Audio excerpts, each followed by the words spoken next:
जीवन में सफलता, व्यक्तिगत विकास और किसी भी लक्ष्य की प्राप्ति के लिए प्रेरणा और अनुशासन सबसे महत्वपूर्ण आधारशिला है। अक्सर हम यह मान बैठते हैं कि काम शुरू करने के लिए पहले प्रेरणा का आना जरूरी है, जबकि मनोविज्ञान के अनुसार प्रेरणा हमेशा काम शुरू करने के बाद आती है। यदि आप किसी भी काम, चाहे वो पढ़ाई हो, नौकरी, फिटनेस या कोई व्यक्तिगत प्रोजेक्ट को शुरू करने और उसे पूरा करने में कठिनाई महसूस कर रहे हैं, तो नीचे दिए गए मनोवैज्ञानिक और व्यवहारिक सिद्धांतों को समझकर आप खुद को स्थायी रूप से प्रेरित रख सकते हैं। प्रेरणा का मूल विज्ञान। आंतरिक बनाम बाह्य प्रेरणा। प्रेरणा दो प्रकार की होती है। बाह्य प्रेरणा, इसमें पुरस्कार, पद, पैसा, प्रशंसा या सजा से बचने का डर शामिल होता है। ये थोड़े समय के लिए असरदार होती है, लेकिन लंबे समय तक टिक नहीं पाती। आंतरिक प्रेरणा ये काम के प्रति स्वाभाविक रुचि, संतुष्टि, आत्मसंतुष्टि और व्यक्तिगत मूल्यों से उत्पन्न होती है। जब आप किसी काम को सिर्फ मजबूरी समझकर नहीं, बल्कि अपनी पहचान और उद्देश्य से जोड़कर देखते हैं, तो प्रेरणा स्थायी बन जाती है। क्यों को स्पष्ट करें। जब तक किसी काम को करने का कारण स्पष्ट नहीं होता, मस्तिष्क उस काम को टालने का प्रयास करता है। अर्थपूर्ण लक्ष्य चुनें। खुद से पूछें, मैं ये काम क्यों कर रहा हूं? इससे मुझे, मेरे परिवार या मेरे भविष्य को क्या लाभ होगा?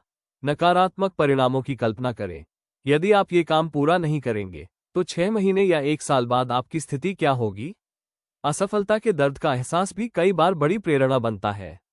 दृष्टि को स्पष्ट रखें। एक स्पष्ट मानसिक छवि बनाएं कि काम पूरा होने के बाद आपको कैसा महसूस होगा। देता है, जिससे तनाव पैदा होता है। पहला कदम सबसे आसान बनाएं। यदि आपको 50 पेज पढ़ने हैं, तो लक्ष्य बनाएं कि केवल 2 पेज पढ़ेंगे। यदि 5 किलोमीटर दौड़ना है, तो बस जूते पहनकर बाहर निकलने का लक्ष्य रखें। 2 मिनट का नियम किसी भी काम को इतना छोटा कर दे कि उसे शुरू करने में सिर्फ 2 मिनट लगे। शुरुआत की बाधा टूटने के बाद गति अपने आप बन जाती है।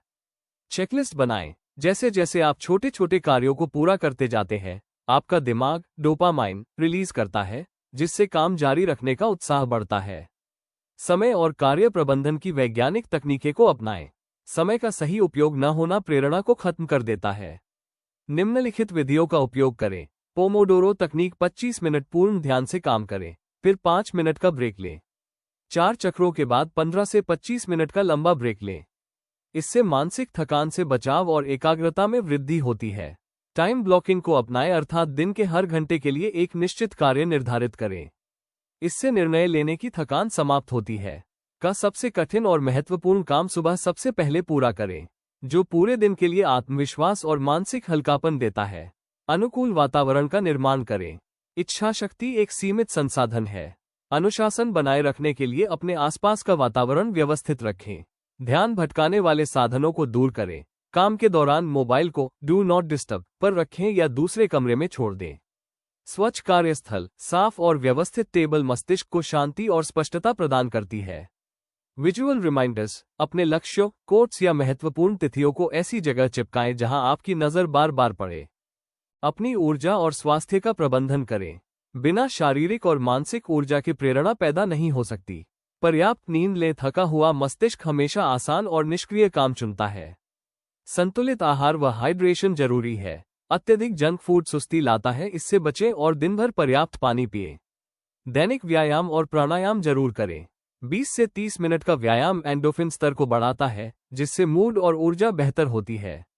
मानसिकता का पुनर्गठन करें। पूर्णतावाद को छोड़ें। काम सही होगा तभी करूंगा कि सोच काम को टालने का कारण बनती है। पूर्णता से बेहतर है काम का पूरा होना।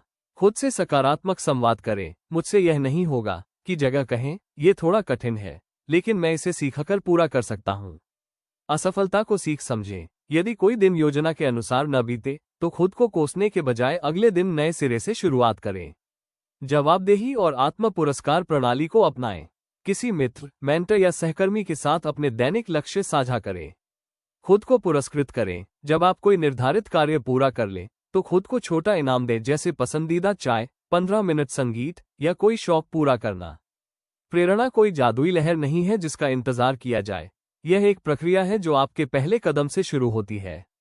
जब आप छोटे कदम उठाते हैं, स्पष्ट लक्ष्य रखते हैं और एक व्यवस्थित दिनचर्या अपनाते हैं, तो काम करना बोझ नहीं बल्कि आत्मसंतुष्टि का माध्यम बन जाता है।